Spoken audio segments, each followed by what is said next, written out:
Okay, friends, you know that on the U-Turn podcast lately, it's been so much more business focused. And that's why I had to bring Chris Miles onto the show. He's a cash flow expert, which I was just telling him before I hit record. Like, who doesn't need that? He's an anti-financial advisor. So I want to ask him about that, and a leading authority teaching entrepreneurs and professionals how to get their money working for them now. He's an author, and he's also the podcast host of Money Ripples podcast. I was just on a show and he had such poignant questions for me. I'm really excited for you to check it out. He's been featured everywhere: US News, CNN Money, Entrepreneur on Fire, Bigger Pockets, and just has a really strong reputation for what his company is doing, moneyripples.com, in getting his clients really fast financial results. In fact, his personal clients have increased their cash flow by 300 million in the last 14 years. So today we're going to talk about your zone of genius, which you all know after I wrote the U-Turn book, I care a lot about helping you unlock that. He got into debt just like I did and got himself out financially free for the second time by the time he was 39. And we're going to talk about passive income. So if having more freedom and more money sounds like a good time for you, definitely keep listening.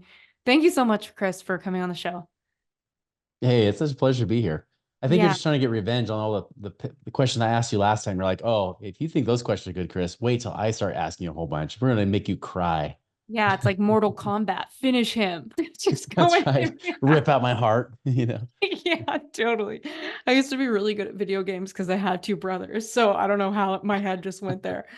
Okay, so I feel like anyone listening right now, like if they hear cash flow expert and $300 million for all your clients over the next, past 14 years, there's probably people feeling like they can barely pay themselves if they have a business. They're stuck, maybe working in a job that they never see the light. They just don't even see how they're going to get ahead. Mhm. And they need to work on that narrative in their heads with themselves. Um, Take me into $1 million of debt. Like, what happened? And what was it that you think really got you out? I had $500,000 of debt. So I guess if debt was a race, you won, you beat me, and you got your way out. I got my way out too. But I think that I'm always keen to learn how people don't just kind of like keel over and give up, because it can be so discouraging. Yeah. Well, the way to do that is you just got to mess up massively in life, right? Like that's the easiest way to go over $1 million in debt. Um, I'll kind of give you a little backstory. Like I didn't start out, knowing a whole lot about money at all. In fact, I mean, I was raised by parents that taught me good values, like, you got to work hard, your word is your bond, those kind of things, right? But when it came to money, that was something that was always just a scarce resource, right? It was always like, hey, we can't afford this. What do you think I am? Made of money? We don't have, I'm not made of money, money doesn't grow on trees, all that kind of stuff, right? I would hear that stuff growing up, and I realized I didn't want that kind of life, especially because I remember my dad talking about how thought he would just die working, like his job would literally kill him. In fact, he had strokes in his 40s, heart attacks in his 50s. I remember it, even when I was in college. I remember like he would rush off to the hospital with another heart attack. So I didn't want to have that kind of life. So I vowed I wanted to do something different. So when I was going to college, I realized pretty quickly that the typical 9 to 5, just get my degree and just get a job wasn't the right way to go. So I wanted to become a business consultant was my original goal that I was going for. But then I realized, shouldn't I have real life business experience before I just go and get, an MBA and say, now I'm a business consultant, but I've never had real life experience. So I took a year off from school, was supposed to be a year off, like a sabbatical, to go find some business to start. And the first one was becoming a financial advisor that actually intrigued me a little bit.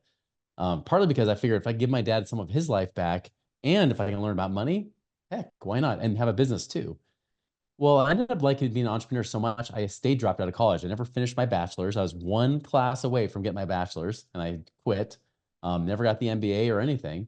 And I just went down that entrepreneur path and really was like more of a side hustle path for several years while working a full-time job. And now I'll tell you, it's interesting because after about 4 years in that business, my dad reaches out to me and says, well, Chris, are you going to ever advise me on my money? And that was a kind of an intimidating experience because I never thought the guy that changed my diapers would want me to give him advice, especially about money. And he was the guy, by the way, he was like the ultra penny pinching saver, like the guy that bought the case lot sale. So we had to eat Fruity Pebbles for entire years straight because that was on sale. Cocoa Pebbles the next year, Captain Crunch the year after that, Cookie Crisp the year after that, right? All because it's on sale. Mm. Well, long story short, I sit down with him, and as I see that he paid off his house, he had been stuffing money in his 401k for years. He says, Chris, I'm 61 years old. When can I retire? And I said, if you want to retire today, you better hope you die in 5 years because that's when you'll run out of money. Mm. Okay, well, what do I do? I'm like, I don't know. You did everything right. And basically, it kind of put me in this weird tailspin a little bit, right? As the very thing the whole purpose was to learn about money for myself and to help him out. But yet it wasn't even enough for him. And he did everything right, according to what I taught. And of course, it was a few weeks later when the student's ready, the teacher appears. The teacher wasn't what I expected because it was actually somebody that I taught to be a financial advisor, but then left it a few months prior to go do real estate investing. Mm. And he started telling me about how he and his dad partnered on some deals, and now his dad has doubled his income as a professor at the local university in 4 months. Wow. I'm like, well, that's too good to be true. There's no way. And he finally stopped me and says, Chris, well, how many of your clients actually are financially free where they don't worry about money? Well, none. They all worry about money. They all worry about running out of money before they die. Okay, Chris, great job. Well, how about this? How many of you as financial advisors are financially free, not off the commissions you're earning, but actually doing these same investments you've been recommending? And when I realized that there were guys working in my office since the late 1970s and they still couldn't retire, I knew there was a problem. Mm. So I kind of went on this journey a little bit and then started to realize that real estate investing and cash flow, passive income, that's why my shirt says I love passive income, right? That was the real key that got me to be able to retire faster. In fact, I did it by the time I was 28 years old, almost 29, Wow. back in 2006. And Wow. so that blew my mind. That was even possible, right? That was like, I could actually do that and be essentially like a retired 28-year-old, which was a really weird place to be. Mm. So in 2007, I came out of retirement because I get bored very easily, especially if I'm just not doing anything. I have to have mission, purpose. I'm sure many of you can understand that too. So I came out to teach people how to do that. And what happens? 2007, the recession hits. And I was focusing on people that were real estate flippers. We were coaching at that time. So they were all going broke. They couldn't pay us. I had also like put a lot of my money into that. I even cut off different streams of income that got me to be financially free. I cut them off to then go do that. And not to mention my other real estate properties I had was tanking. So the next thing I knew, I went from millionaire to upside down millionaire, and to the Oof. point where I was over $1 million in debt. Wow. And I had no money, no credit, um, almost no friends because they didn't have the money to pay them to be my friends anymore. So, it was kind of that weird place to be. And I had to dig back. I didn't file for bankruptcy because I'm just too dang stubborn. Mm. But I was like, okay, I'm going to pay this back one way or the other. And I had to pivot during that period of time. I stopped teaching people how to get out of the rat race, but I did start teaching them about how to find and free up cash, which Mm. also is another element of cash flow, right? Passive income is a cash flow part too, but also how do you find cash when it doesn't seem like there's any cash there? That's what Mm. I was doing myself in my real life. Therefore, that's what I could teach. So I started teaching that, and it actually pulled our company that I had with another partner, pulled it out of bankruptcy because we were just about to go bankrupt. We were barely surviving at all. Everybody had left the company except for a few of us. But we went from like almost broke to 5 million the next year, Mm. in that business, and that kind of launched everything from there. And eventually, a few years later, I launched Money Ripples instead. Broke off from that other partnership, and I've been teaching that kind of stuff ever since. Of how do you become work optional? You work because you want to, not because you have to. That kind of thing. Mm. Um, and that's the thing is like, I mean, the thing, and eventually, by the way, end of 2016, I was actually able to not just pay off those debts, but also get to the point where, again, I had enough income coming in that I didn't have to keep working. I could quit if I wanted to, but I didn't have to. And that's kind of where I've been in my business. Like my team, I try not to freak them out, but I was like, I can shut this down anytime and it won't hurt me. Like I can be okay. But I won't because it's my mission. It's my passion that I have that I want to keep it going. And that's kind of where I want everybody to be. Even if you're an entrepreneur as well, it's like you want to get to the point where you really do work because you have a passion and a mission behind it, not just because you need to pay your bills, right? That's not a great way to live in business. That's where you might as well just have a job if that's the case. But if you have that real passion and mission behind what you do, man, to get to the point where you don't even need the money, I'll tell you the easiest way to make money in your business is not to need money anymore. Mm. Okay, so I feel like there's so much there for me to play with. Like, I'm mostly curious, Mhm. like in that moment when you invested all your money and then you were in all that debt, it sounds like you Yeah. just like rose from the ashes. Was there a period where you were like completely low on optimism, or did you just feel like you had income so dialed in that you were like, oh my God, I have $1 million of debt and I know exactly how to get my back away from the wall? Like, what was happening in your head when you hit that? And what was the shifting point in your mind, and the action steps that got you out of the debt? Oh yeah, I knew it was bulletproof. I was gonna get out from the day one. No, I'm just kidding. It was definitely not that way. I was let's just say that the imposter syndrome was pretty big, right? Because you were teaching people how to get out of the rat race and then you're back in it, you know. I didn't feel like I could teach that anymore. So it went from, here's the phase it went through. And this time period was like right about the summer of 2007 all the way till about the fall of 2009. So this is like a 2 year period that this happened over, right? Mm. And even then, by the fall of 2009, things were just getting better, right? That's when we're starting to pull out of bankruptcy, not even like sort of thriving. And so 2007 was more like, well, there's always an answer. There's always a way. There's got to be a way. Like I can do this. I can do it. Like so, it's almost like the whole woman like you can do it flex arm thing. That's what I was doing, right? It's like I can make this work. There's always an answer. There's always a way. To the point of by the end of 2007, is like I'm broke and I don't know anything anymore. So I Mm. had to go really to some depths, some emotional depths. It was pretty hard. 2008 was even harder, even though there's glimmers of hope along the way. But I mean, I was already not paying my mortgage payment at that point. I had already turned in my Mercedes. I turned in the car keys. I said, "Here, you're going to take it from me anyways. Take it back." And then they, of course, auctioned it off and sold it for 30,000 less than I owed. Then they're calling me back up saying, "Hey, now you owe us 30,000 bucks." Things like that were happening. So part of it was I was trying to sell off anything I had, right? I had the illusion of a lifestyle. I was in a nice little McMansion. It was like a parade, type of show home that I had bought. Who gave a crap? Like it's just a bunch of rock, right? But I did because again, I had a very fragile ego going into that. That's one thing I've noticed is money is a magnifier of the soul. It just makes you more of who you already are, right? So if you're already insecure about yourself, more money will just make that insecurity be bigger, like you'll try to flash and do stuff. So I was in the process having to really detach from things, you know. I'll tell you, I mean, one of the worst things was when I would get collector calls multiple times a day.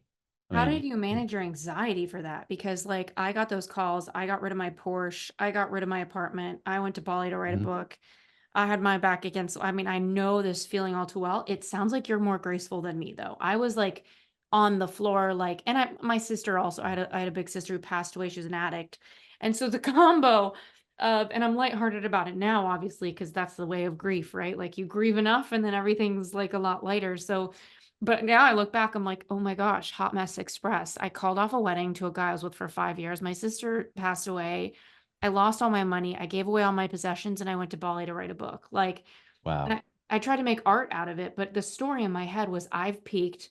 This is it. I'm gonna spend the next 10 years paying this off. Like the opportunity to make money the way I was a one-time thing. Now I have my agency and we're doing so well, but like I yeah, never would have thought this would happen. I didn't have enough life lived to believe more life would be lived, you know? uh-huh, And so I yeah, guess I'm just thinking about people now, even if they have $10,000 of debt, 20,000, whatever, 5,000, mhm, they probably are maybe in that stuck thinking of like, this is just there. And I just have to accept that it lives there versus uh-huh. like this empowered thinking that got you moving. Like, I'm so curious how you did that mentally. Yeah. So, I mean, I went through a lot of anxiety, a lot of late nights where I couldn't sleep. I mean, for example, one of the things I was trying to do to help find answers, right? I would be like online searching. I mean, not like I could find anything Googling, but like I remember I had the cash flow game. You ever heard of like the cash flow game from Rich Dad Poor Dad? Yeah. I had the CD-ROMs, back when you used CD-ROMs, right? I had those for 101 and 202. I started playing 202 more because 202 had a lot more pitfalls, more opportunities to go bankrupt. So I was trying to play that game, figuring out like, okay, is there something I'm missing in my own life? What can I figure out here? I mean, it got to the point where I'm like, I knew that about scarcity and abundance, right? So this is one thing that was an advantage that I learned prior. In fact, is the understanding abundance that helped me get to the point where I was financially free. But unfortunately, now I'm battling scarcity. And I'll tell you this, you're never truly an abundant person unless you can face scarcity head on and still Mm, choose abundance. Like mm. anybody can be abundant when things are going well. It's when things are bad, when you're, when you end the relationship after 5 years, right? And you're going broke and selling off everything you have in your car and everything, and then packing up and moving to some other place. If you can choose abundance even while you're in that place, that's when you know you're an abundant person. I And almost it's a feel like, conscious choice every day. And I knew that going in, right? Now, it didn't mean that scarcity wasn't rearing its ugly head every single day. And so here's, and by the way, not only did I get collection calls, I remember one collection call pissed me off really bad because the guy calls up about that Mercedes, right?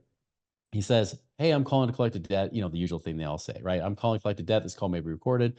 I just want to see if we can get you to pay this off." I said, "Well, no, I can't. That's why I'm in collections." And he said, "Well, could you pay $1,200 a month?" I said, "If I could pay $1,200 a month, I wouldn't have given back the Mercedes because that payment wasn't even $1,200 a month. It was like $1,000 a month." And then he goes to say, "You know what? It's people like you is the reason why we're in this recession we're in right now. It's your fault." And I got mad. I was like, "Really? You want to know how many hundreds of thousands of dollars I spent hiring people just like you to have a job so you can actually chew me out like this? Like, that's BS." And I hung up on the guy. But part of the reason I was so mad is because there was truth to it. Like, yeah, I mean, not I wasn't causing the recession, obviously, right? But I did feel like crap. I felt horrible. Even my wife at the time, I had at that point three young kids, all under the age of 4, Mm, and I was about to have a fifth or fourth one by the time the other one was 5 years old. So I basically had my first four kids in 5 years. And my now ex-wife, but wife at the time, she's like, "Should I just move out into my sister's basement until you figure stuff out?" I'm like, "No, you leaving would be the worst thing right now I can have, right?" mm, And I remember even losing our house to foreclosure the week before my fourth child was born. And in fact, we had to pay the owner that bought it at the courthouse $2,000 just so I could stay in for 2 weeks, just enough while my wife's going through postpartum to get yeah, us to move out to another place to rent, that's smaller and cheaper. And yeah. so, I mean, it was rough. The only thing that got me through was that one, I don't believe there are any accidents in life. Everything happens for a reason. It's Mm, that law of synchronicity, right? mm, It's kind of like Kung Fu Panda. He's like, "There are no accidents." He's like, "You've said that two times already." It's like, well, that was no accident either. Thrice, right? It's kind of like that. Like, there are no accidents. I mm, mean, that was a big thing. So I knew that this had to happen for a reason. Two, in the book Think and Grow Rich, right? Napoleon Hill talks about how with every adversity, there's an opposite or equal opportunity that comes with it, right? Something to overcome. So I started becoming a little like Rocky in Rocky 3. You remember the one with Mr. T in it? yeah. And every time that Rocky got punched by Mr. T, he'd always be like, "They did so bad, they did so bad," and keep coming back. And I would be like, "Man, today sucked. Like today really sucked. If there's an equal or greater blessing on the other end of this, man, it's going to be so awesome." Mm, And so those really hard days, I'd have to just say, "Whew, man, if it's this bad right now, imagine how much better it's going to be on the other side." And so even though I couldn't see the light at the end of the tunnel, I still would imagine the light was still there, right? mm, mm, Even though I had no answer, I had no money coming in really. I mean, our business was flailing and struggling. And even when we thought we'd have a brief moment of success, just enough to pay the bill for that month, and then bam, we got nothing, right? So all that was happening at the same time. And then about 2009, there was a bigger shift that started happening with me. I kept holding on to that, gratitude and everything. I also did a daily morning ritual. Some people call it the power hour or hour of power, as Tony Robbins calls it, right? I call it the three E's: exercise, education, and enlightenment, mm. right? Where I Love would at that. least move my body every day. I would at least try to do some sort of enlightenment, whether it be meditation, prayer, studying the Bible, things like that. And then, of course, education would be like reading books and things like that to build on my education. I would do that first thing in the morning because at least I had a win. Before the collectors who got up in the morning to call me, at least I could say I'm a winner right now, even if I start to feel like a loser later that day, right? Yeah. So I just try to get that first win. And that's something I could do that didn't cost me anything, right? I can go out for a walk. I can do push-ups or squats or whatever you want to do, right? Like I can do all that stuff. I can breathe. Even if I've had to breathe and start saying the words "be still" and know that I am God, right? And then Mm, I would even take a word away every time as I'm doing the deep breathing. So like be still and know that I am. Be still and know that. Be still and know. Be still. Mm, Be, be, be, and just try to calm myself down so that my brain could actually problem solve a little bit, right? And try mm. to help myself through it. I love the And I then this. the Go gratitude ahead. that you're talking about. I feel like a lot of people when they're up against the wall, they're like, I have nothing to be grateful for. I've lost everything. I can only think that I'm grateful to be alive. I'm breathing. Some people don't even want to be alive. Like I know mental health isn't so Yeah. good right now. I love what you're saying about momentum. I feel like that's such an underrated topic is how to create momentum.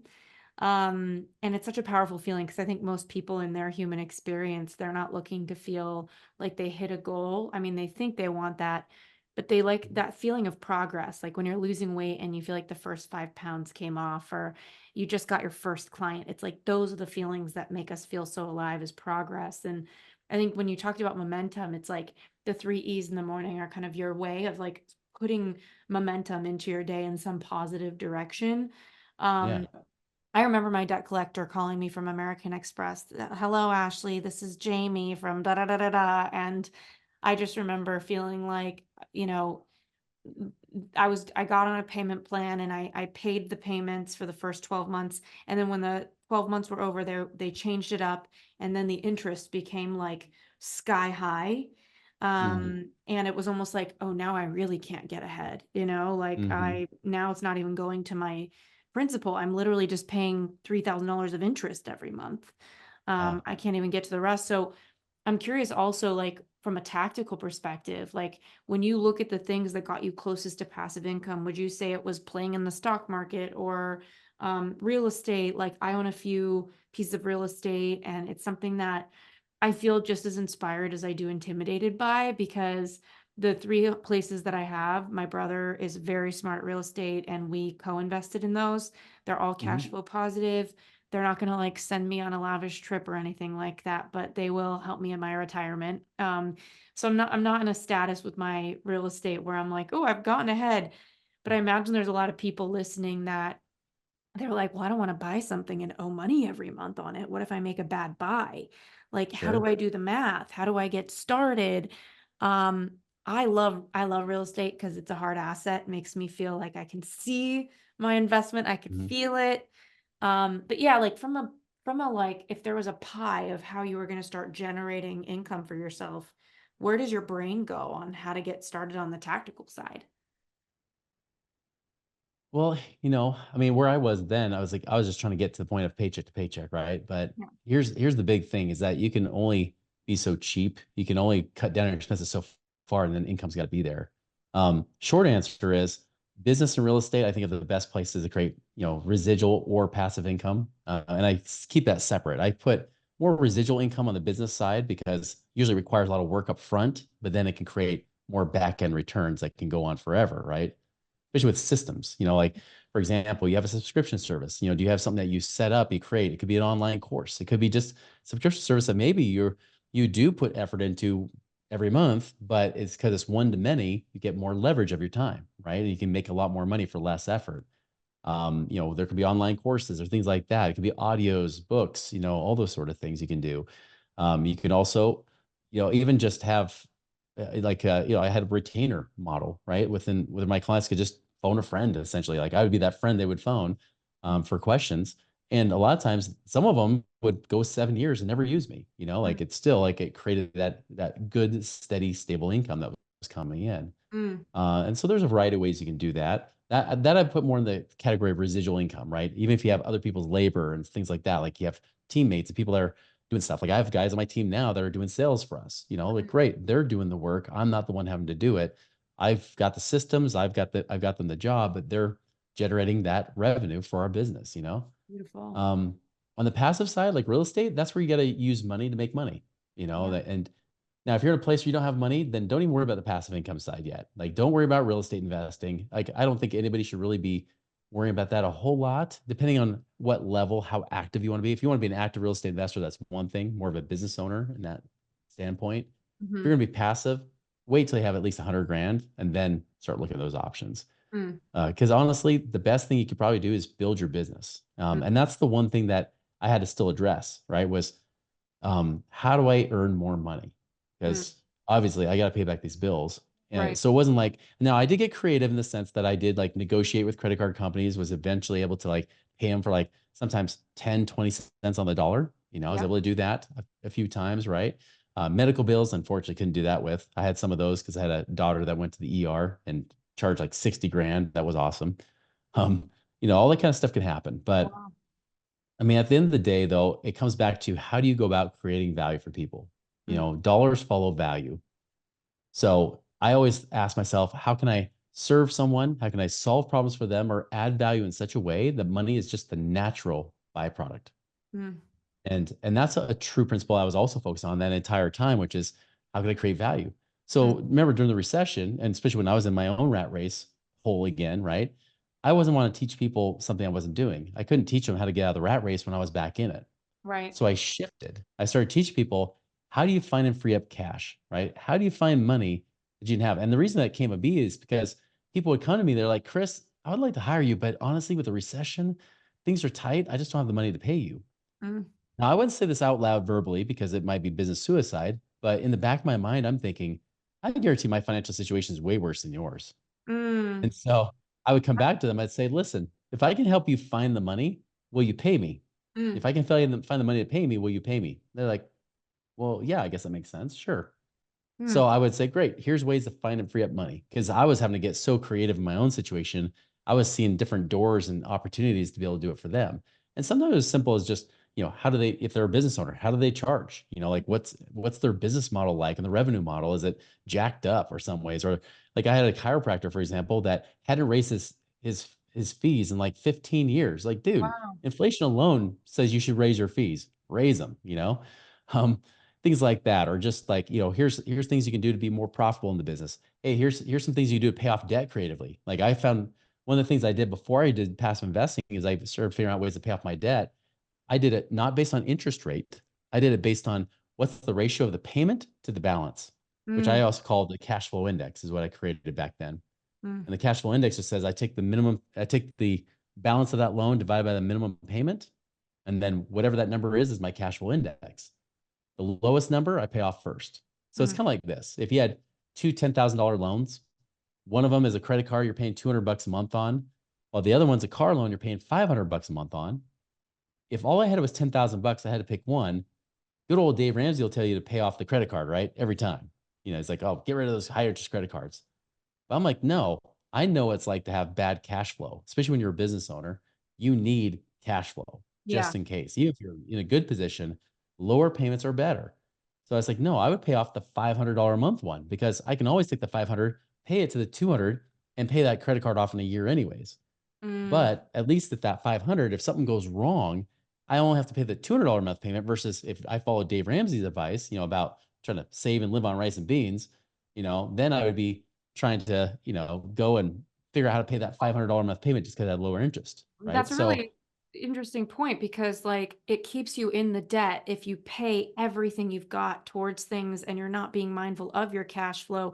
And that's what mhm, I went through when I was paying off my debt was I would get a $50,000 opportunity, which was an insanely awesome blessing that I yeah, worked for. And then I'd be like, all right, there goes that credit card on to the next. And I always mhm, felt so broke. I always felt like such a right, failure. And like I had to keep doing gymnastics on my mindset to think like you're not an imposter, you're not a failure, you're great. I couldn't feel the success of anything I was doing because money just felt like it like my bank account felt like a trampoline where money was on its mhm, way somewhere else at all times. yeah, But when you're doing that, like you kind of pointed to like what I think a lot of people would feel is like imposter syndrome. Like yeah, you know your clients like you said in your head you're like I'm doing way worse than you. It's the worst feeling ever to feel like you're but you also had all this to offer, and I think this is a really cool point for people because you talk a lot about zone of genius, and I think that mhm, your zone of genius is really untouchable. It doesn't matter what your bank account is.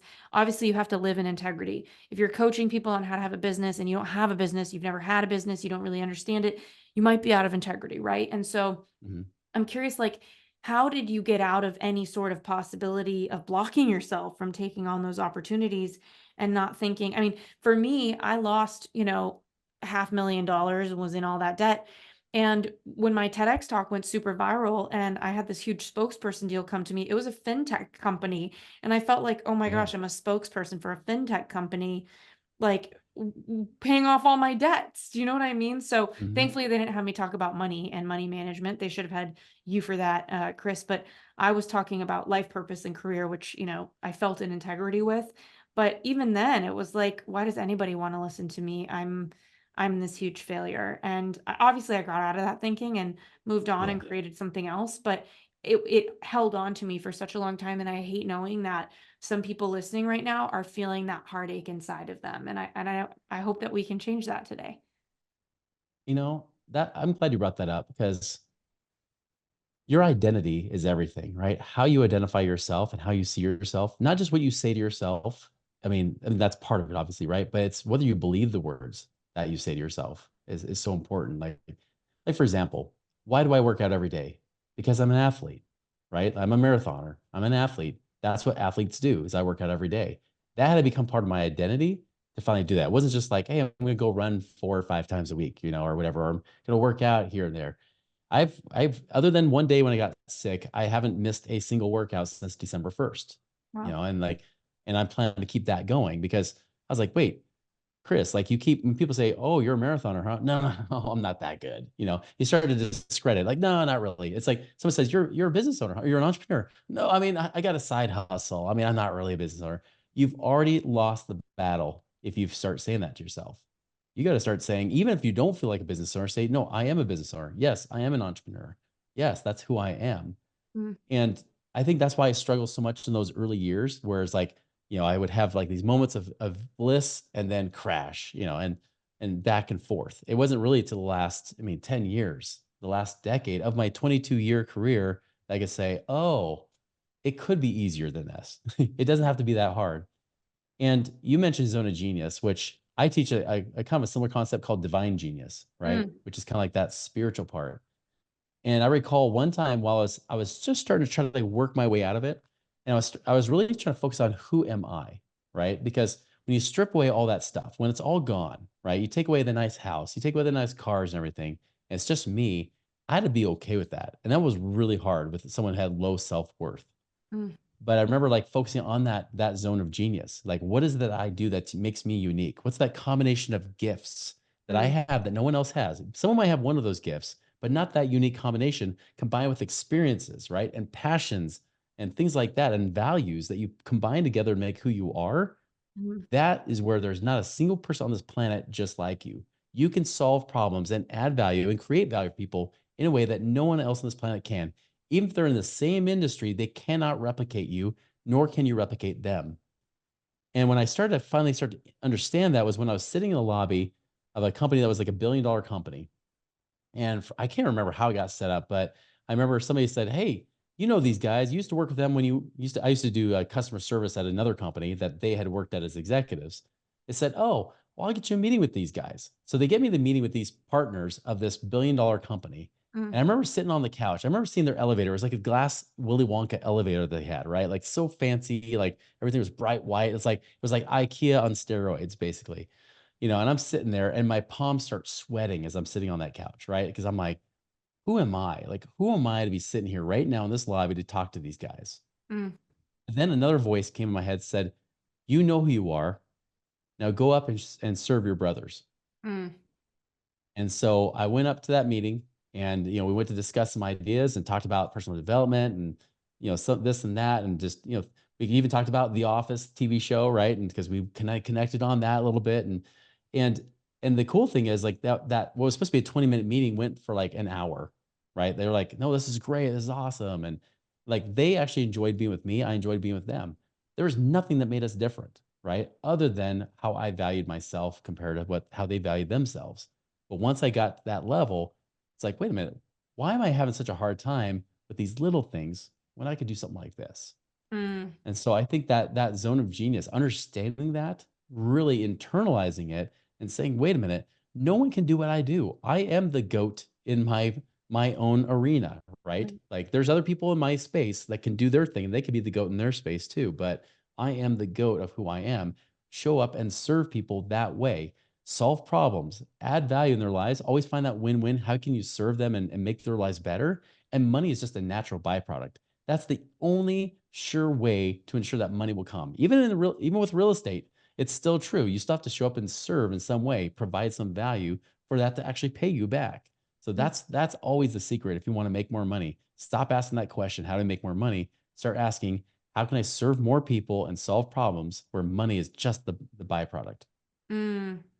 This is so wonderful to hear, and like the resourcefulness in your voice. I think just I hope that energy just transfers to everybody listening because I don't know, it reminds me of my friend Alex. He wrote a book about called The Third Door. You know, he talks about how Mhm. and he's come on the podcast. He talks about how every nightclub has the front line, everybody's waiting, then there's the back Mhm. line, the VIPs, but there's always another line that you don't have to wait at all, whether it's like the window or whatever. And I find like resourceful entrepreneurs um I hate to call us like, cockroaches, but you can't kill us. Like we keep going. And I didn't know that I was one of those until I did it again with the agency I'm running now.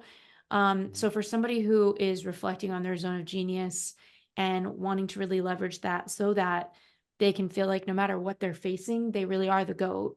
Um, and maybe they're still developing their skills, but they know what their gift is. What's your ethos on how to kind of discover what that is, how to hone what that is? In my book U-Turn, I talk about like, don't do what you love, do what you are, like Yeah. I would be a horrible baker and I love cupcakes. I would be a horrible masseuse and I love massages. Mhm. Like, just because I love those doesn't mean I should do those. I think people get that disconnect.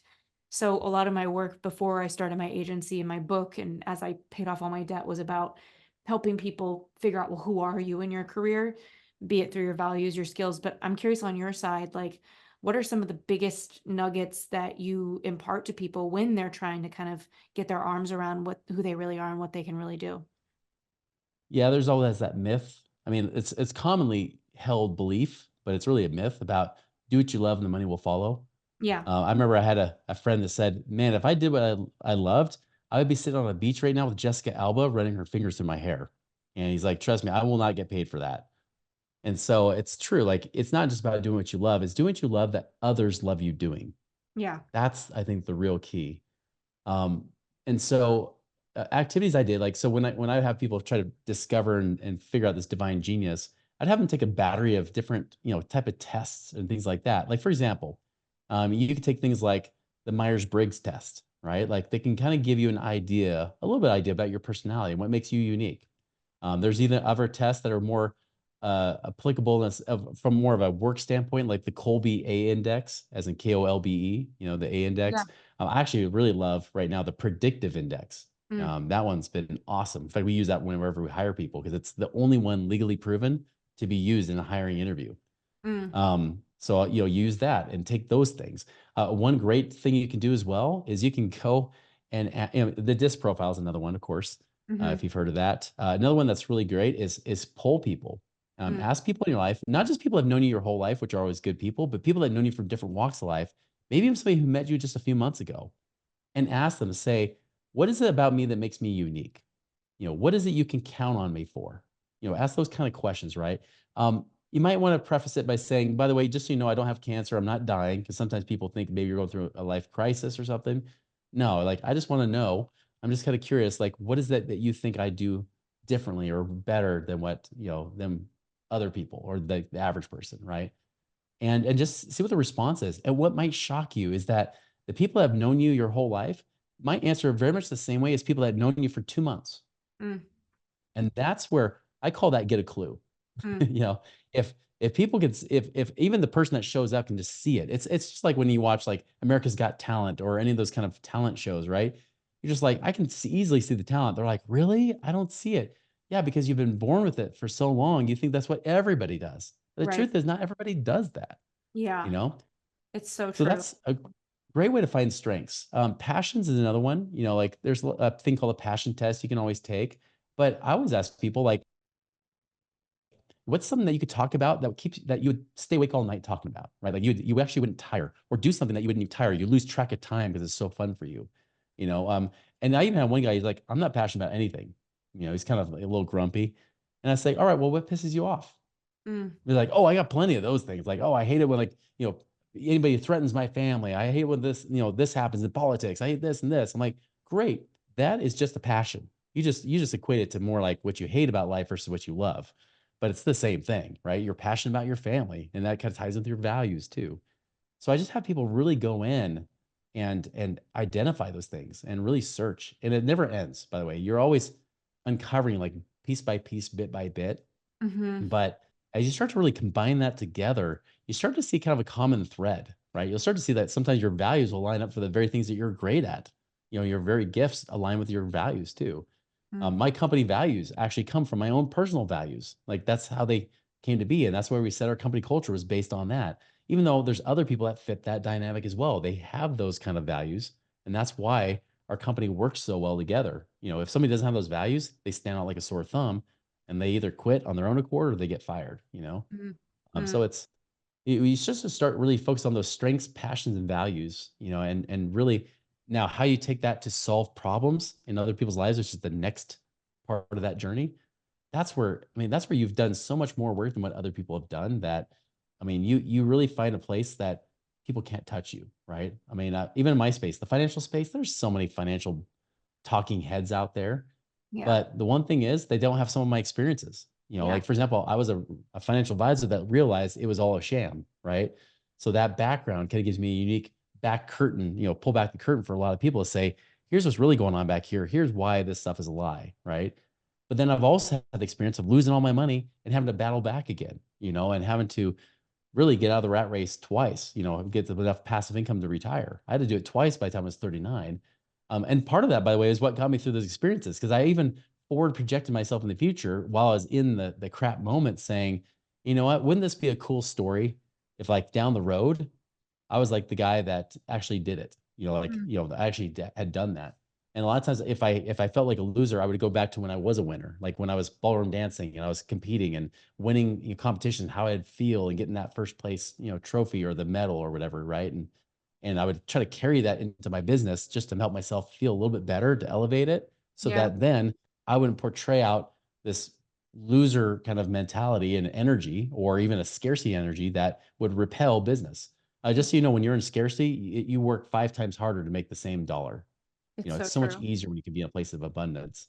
Choose Yeah. abundance and say, even if you have $1,000 sitting in a checking account, to say, you know what, at least I don't need that one client because I still have that $1,000. Yeah. That's what I had to do. I had to like throw $1,000 in there just to say that was my abundance insurance, to say, I have $1,000. I don't need that one client. Mm. And, but they might need me. And if I can serve them and help them in a certain way, then this would make sense. And that made it so much easier to close business, even though I was flat broke. Mm. Okay, so final question, unless there's something that I haven't asked you that you think would be really powerful to share before we go.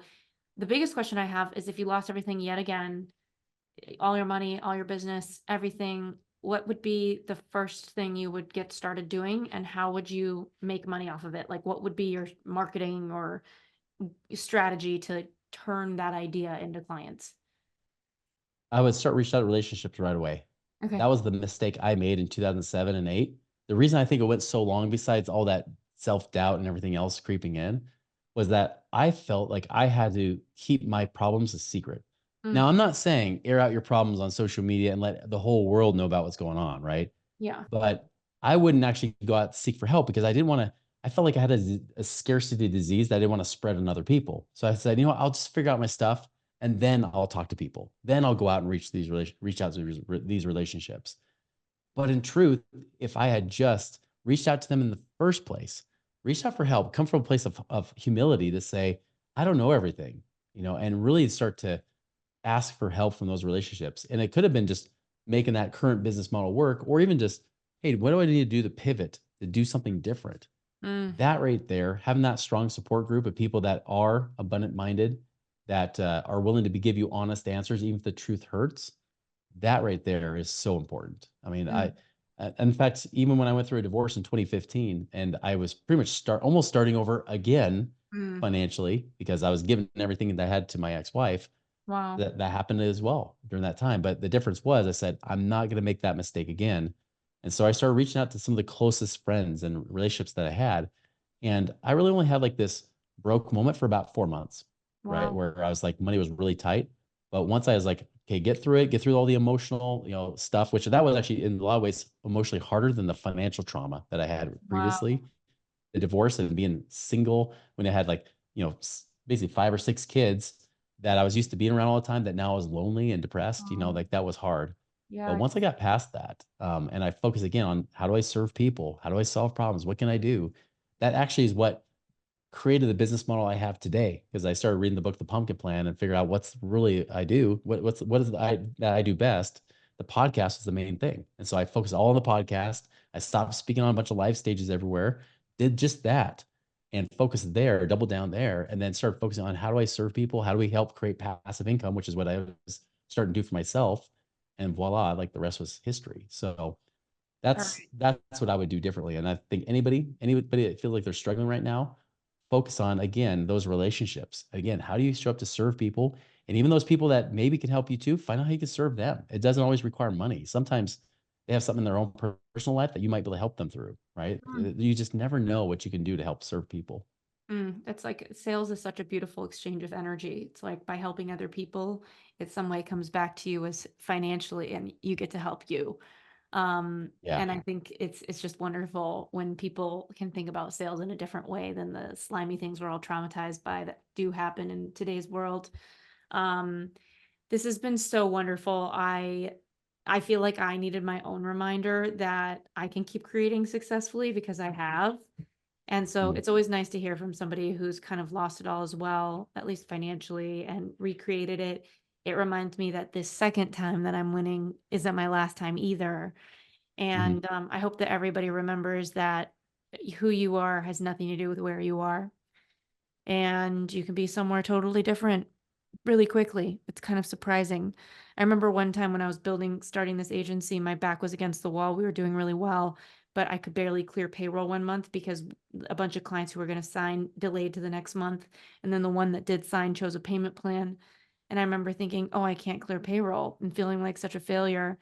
And then the last day of the month, 4 people signed up and it was a 6-figure month. Wow. So it's like life can change so quick. And the real game is not playing ping pong in your head about who you are. And it's so damn hard. Um, Mhm. and so thank you again for coming on the show. Where can everybody learn from you? It sounds like you have maybe a community. I know you have your podcast, which I love. Where would be a good place for people to start absorbing more of you? And also, you talked about the book, The Pumpkin Plan. I just put that in my Amazon cart. And if there's any resources additionally that you would recommend people check out. Yeah, definitely. I mean, moneyripples.com. You can always find stuff there. You mentioned the Money Ripples podcast. We're now in our 10th season. So definitely feel free to check that out. And then social media, anywhere we see at Money Ripples, you can find us on pretty much any social media channel as well. Awesome. Thank you so much for coming on. That's such a pleasure. It's always fun to be with you. Yeah, you too. Thank you so much for tuning into the U-Turn podcast. And thank you again so much for our sponsors. We are here because of you. And to our listeners, thank you for checking out our sponsors. We always pick people and brands that we trust and we believe in. And just for listening to the show, writing your reviews on the Apple app, and just being willing to make your own U-turns. We'll see you next week.